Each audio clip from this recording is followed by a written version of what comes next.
سے چاہے نیک ہو یا گناہگار ہو، ہر زمانے میں ہر ایمان والے نے محمد سے پیار کیا ہے، کیونکہ اس کے دل کا نور رب نے محمد کے نور سے بنایا ہے۔ محبت سے کہو سبحان اللہ۔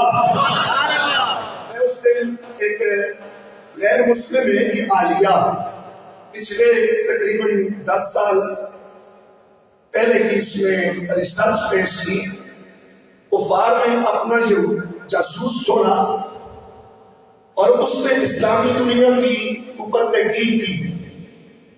کافروں نے کہا ہم نے مسلمانوں کو بے انتہا ان کی ثقافت کو بگاڑ کر تباہ کر کے رکھ دیا ہے، شرابیں یہ پیتے ہیں، زنا خانوں میں یہ جاتے ہیں، دھوکے، فرار، چوریاں، قتل و غارت، زنا و بدکاری، ہر طرح کا گناہ کرتے ہیں۔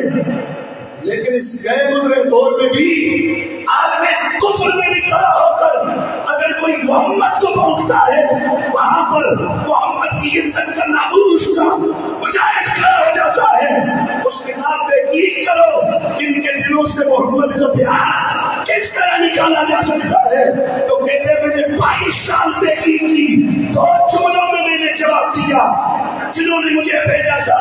میں نے کہا تم زمین کو اوپر لے جاؤ، آسمان کو نیچے لے آؤ، لیکن مسلمان ہر حال میں محمد سے پیار کرتا رہے گا۔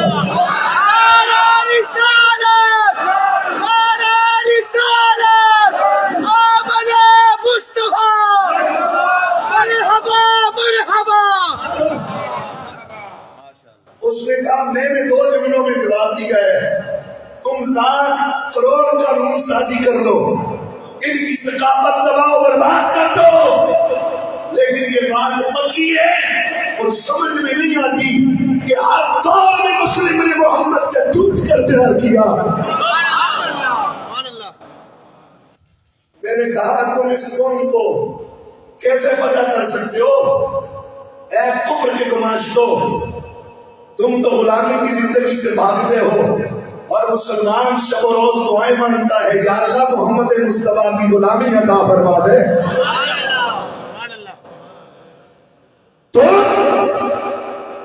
موت سے ڈرتے ہو اور ہر مومن دعاؤں میں مانگتا ہے یا اللہ ہمیں حرمت رسول پر کٹنے کی توفیق عطا فرما دے۔